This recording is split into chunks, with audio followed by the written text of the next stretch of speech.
fact, Pete rocked up this morning and said, I remember Howard from 20 years ago? 20 years ago. 20 years ago, when Pete just became a youth worker in the city 20 years ago, and Howard was the minister of the United Church at the time.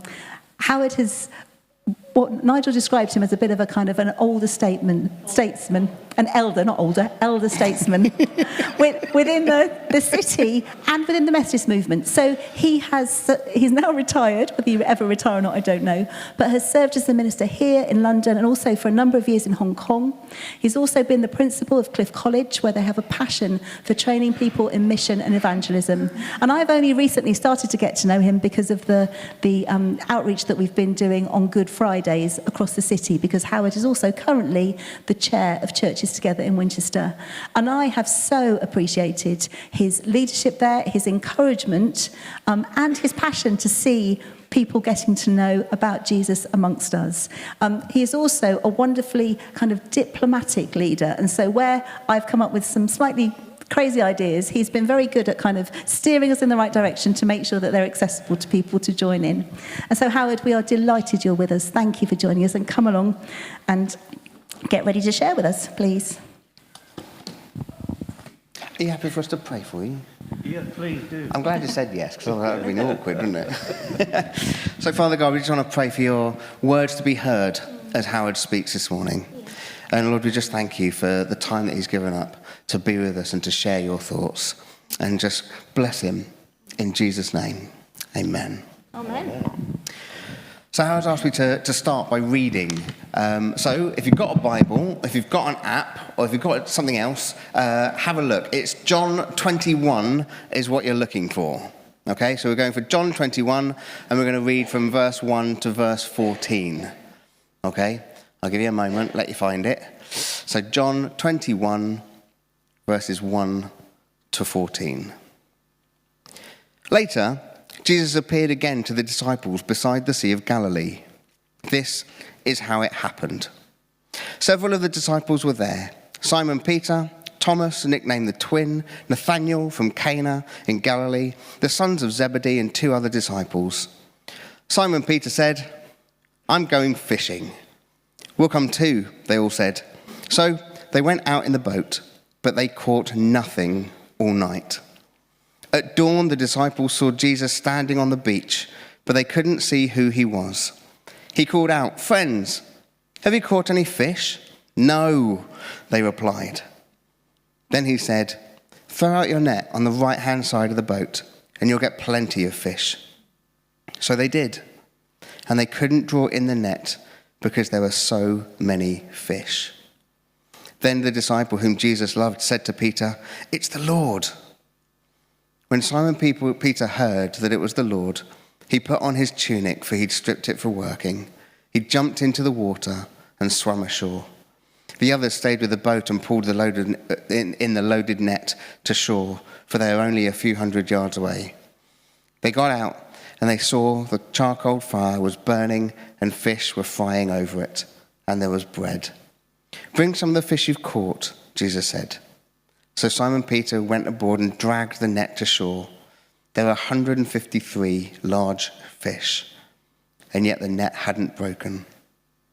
"Now come and have breakfast," Jesus said.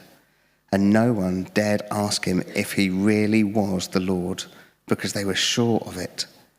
Then Jesus served them the bread and the fish. This was the 3rd time Jesus had appeared to his disciples since he had raised from the dead.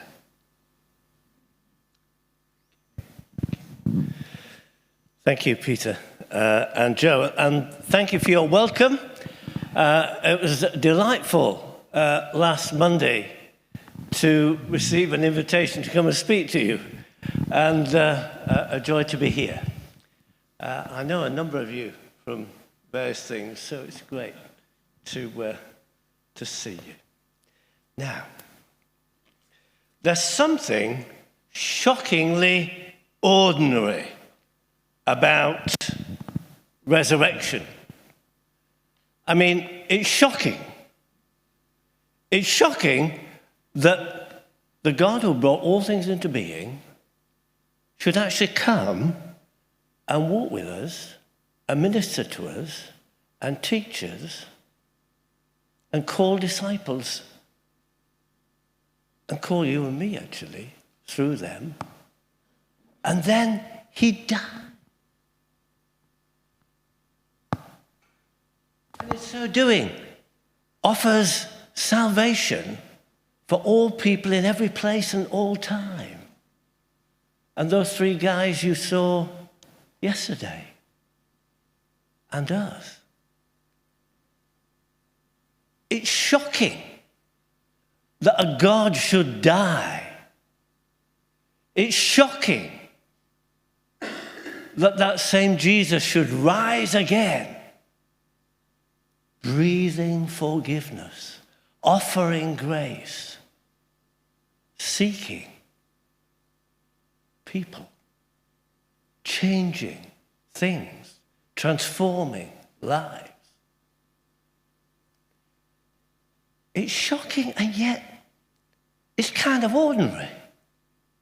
So when you read the post-resurrection stories that are in the gospel record,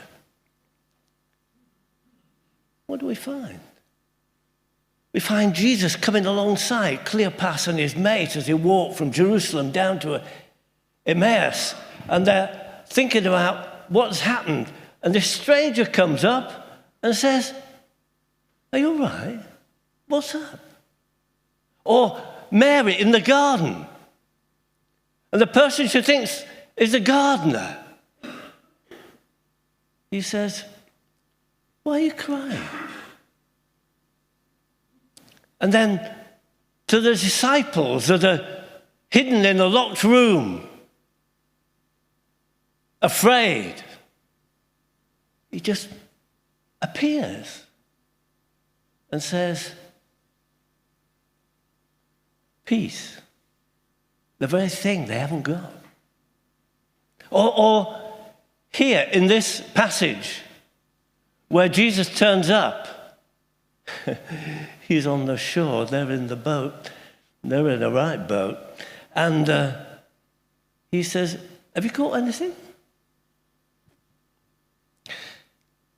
There's something very ordinary about all of this,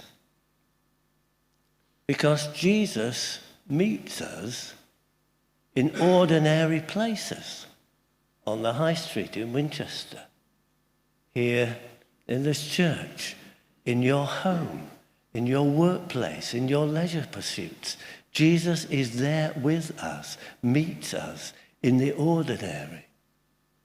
It's spectacular, it's shocking, it's amazing, it's dramatic, but it's also ordinary and about you and me, ordinary people. And in that, there's a recognition.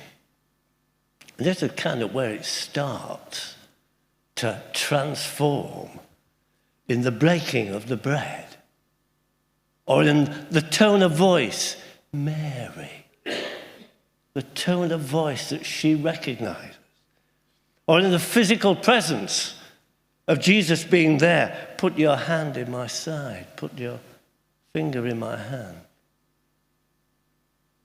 Or here in this story, with a breakfast being prepared, Jesus is recognized in what he says. Jesus is recognized in what he does. Jesus is recognized in the way that he engages with us. And here in this story, in John 21, it starts with Peter hanging a sign on his door, "Gone fishing. Anyone else want to come with me?" "Oh yeah, we'll go with you. Nothing else to do." So they go. Are they running away? Are they running away from what they've heard and seen and experienced? They were all there. They were all there in the upper room. Well, Thomas wasn't, but he was the second time. They've seen, they've heard, they've talked, they've noticed. Are they running away from that? Or are they trying to kind of compute what has happened to them. The way this Jesus of Nazareth, they followed him for 3 years. Remember what the Emmaus 2, Cleopas and his friend, they say to the stranger, we thought that he was the one to redeem Israel. But it's all gone. That's kind of, they don't say that, but that's what they mean. It's a failed project. That's what's so shocking about resurrection.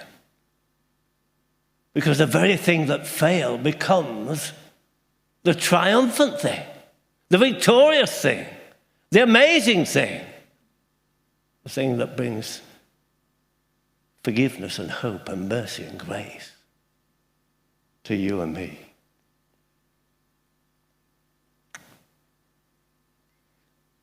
Maybe they're having a time out.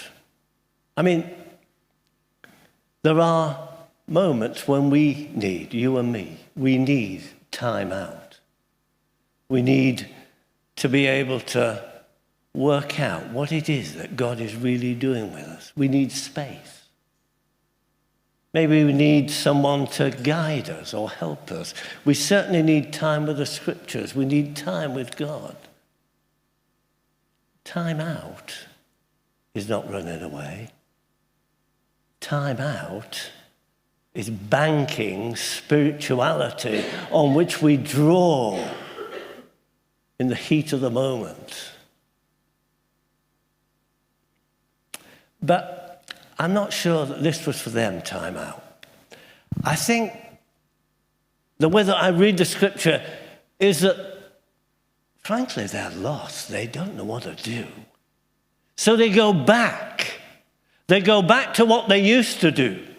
They return to the people they used to be. That's something we do too sometimes. We forget what God has done for us. We forget how God has been to us. We ignore the things that we've learned. We go back. Well, I think in this passage, the likelihood is that they go back. They're lost. What's really funny is the very thing they think they know how to do, they can't do it. They're fishermen, they're professionals. They know how to do this. They've built their business on it. But does he catch anything? Does he catch anything? Not a tiddler. And then through the mist, that the sun is behind them, that on the shore there, in the mist, they see this. Is it? Who is that? He calls out. Have you caught anything? No, we blinking well haven't, is the rough translation of the Greek. And, well then, put your nets on the other side. What does he know about anything? Who is he anyway? All right then. Whoa.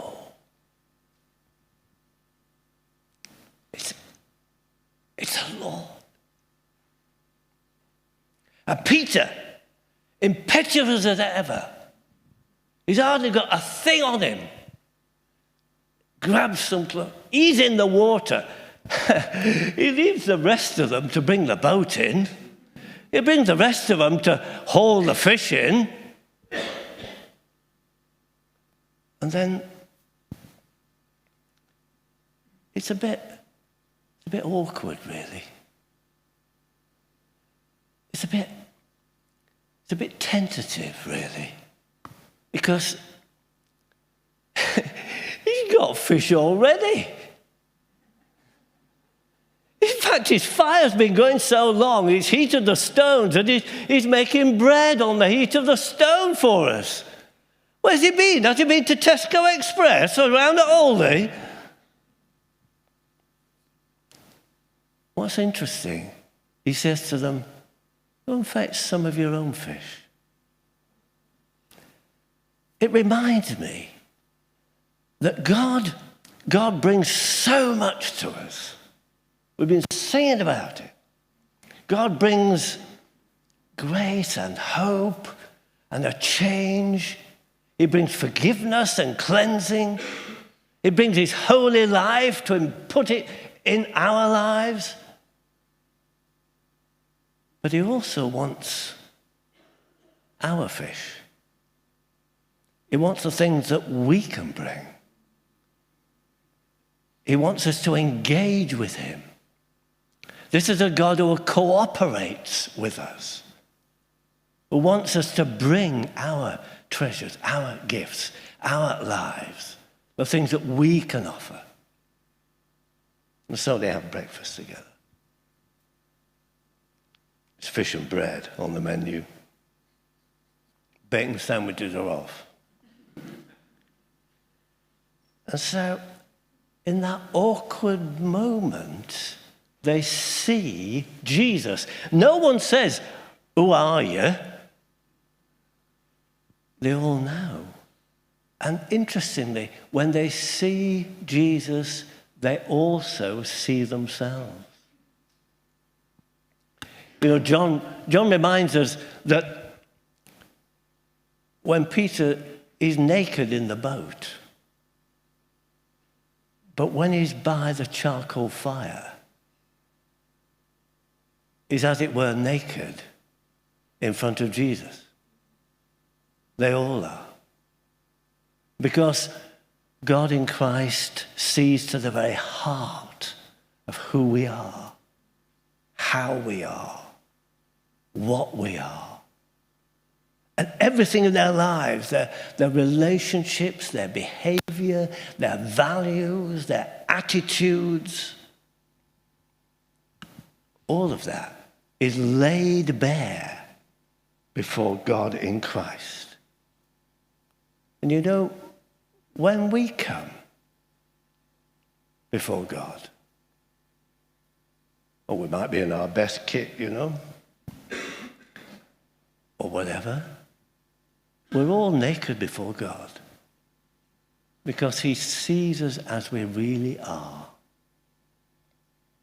So maybe for you today, the stuff that you need to bring before God, I don't know what they are. He does. Relationships, attitudes, values, responses to people, engagement with people. And actually, that's not what God wants for you. He does want you to bring something, but not that. He wants you to leave that. And it's a really difficult time, not just for all the disciples, but for Peter especially. There's something he has to face. Did you notice, as it was read, as Peter read it, that they're around a charcoal fire? Well, what was the last time that Peter was around a charcoal fire? It was in the courtyard. It was when Jesus was on trial. It's when the maid and the other two people said to him, "Aren't you a follower?" That's when he was last at a charcoal fire. God brings him back to face the very thing he's running away from, his own denial of Jesus.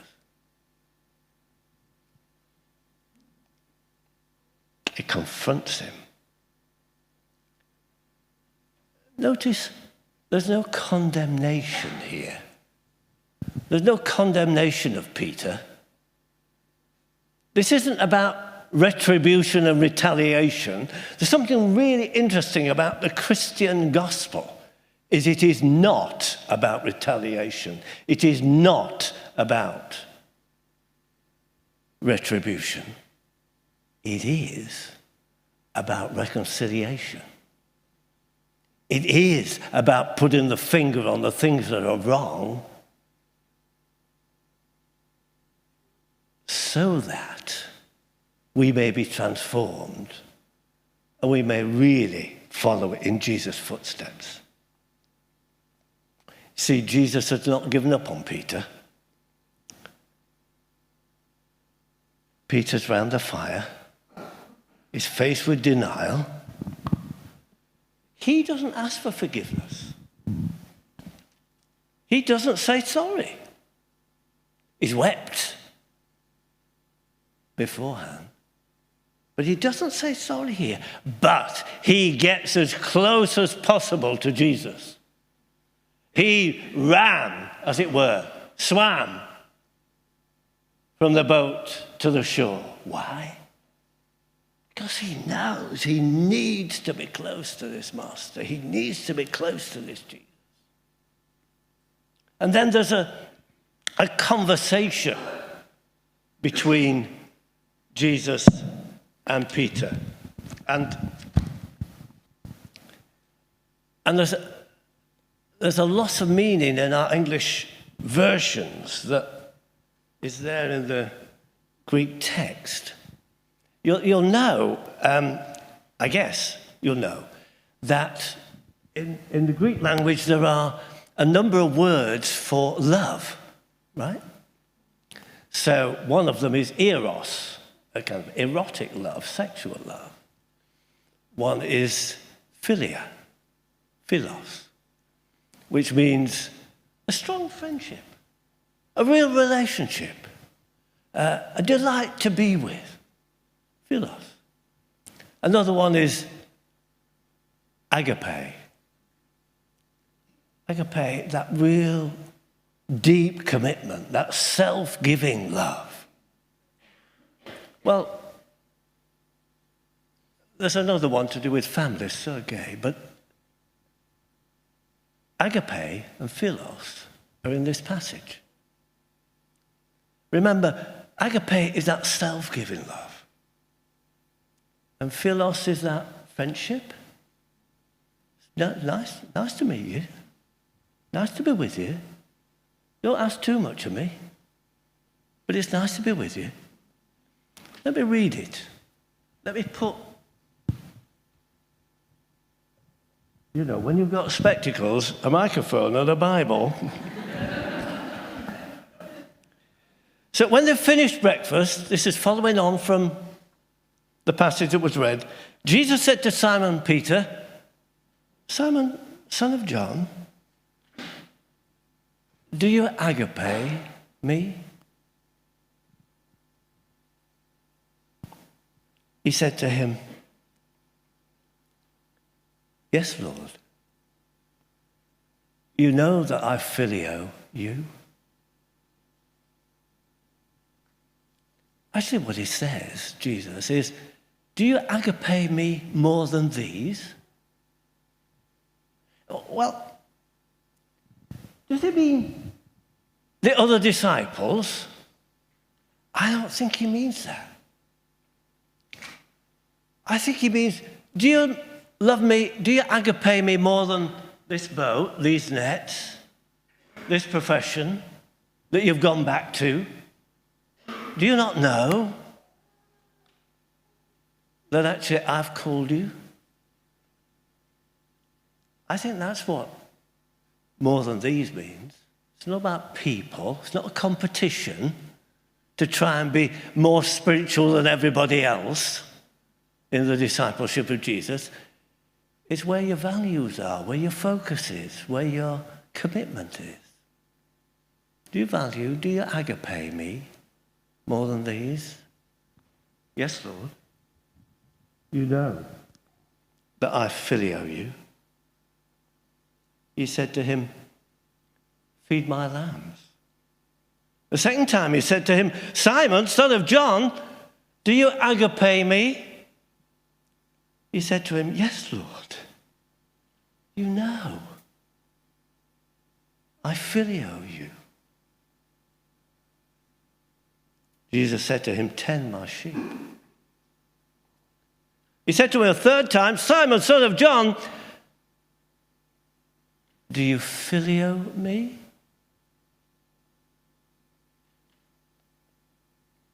Peter felt hurt because he said to him the third time, do you phileo me? He said to him, Lord, you know everything. You know that I phileo you.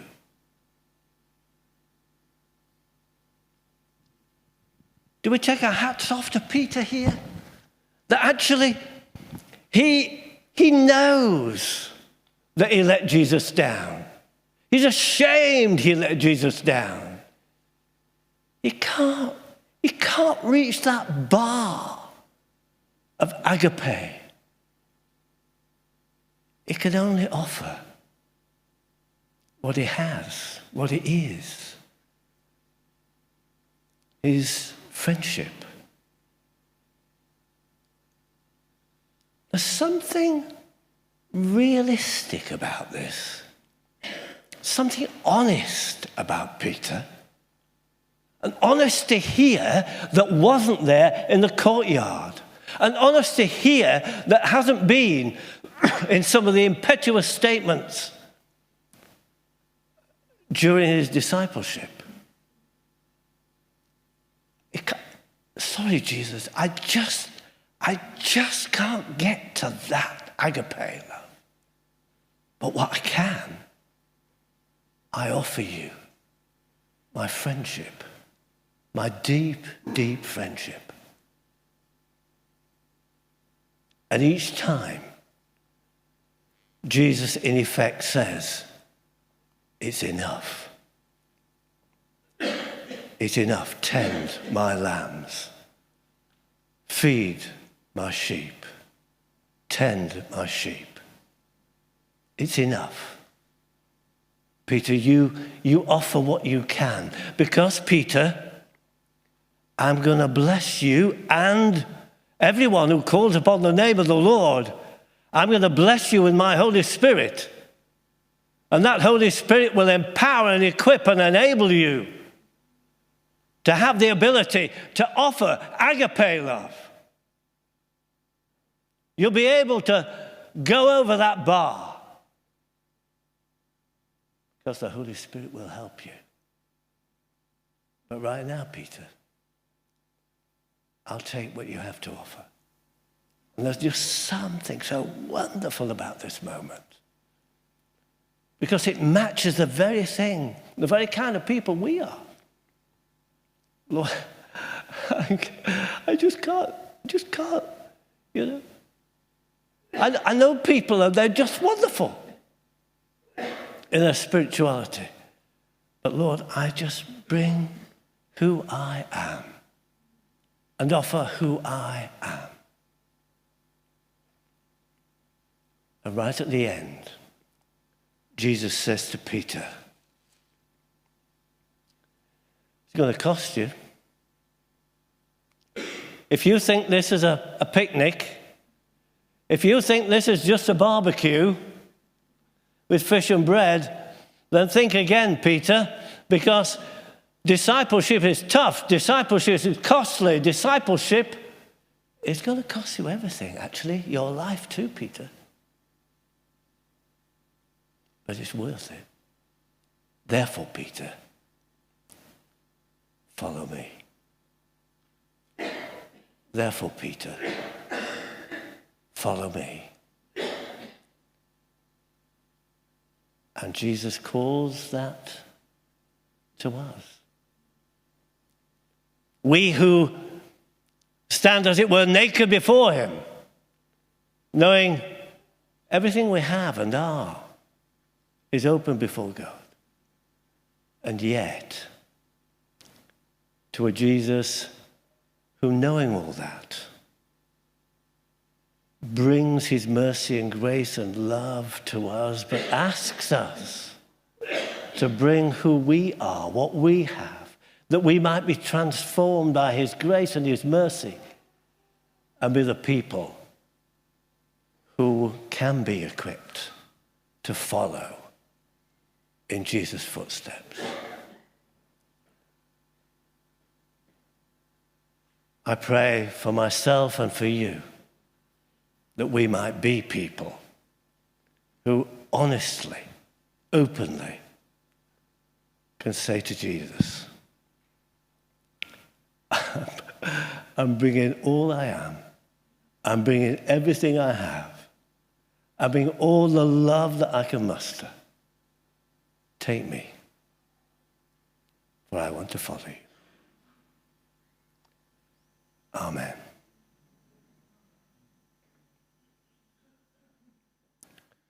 Joe.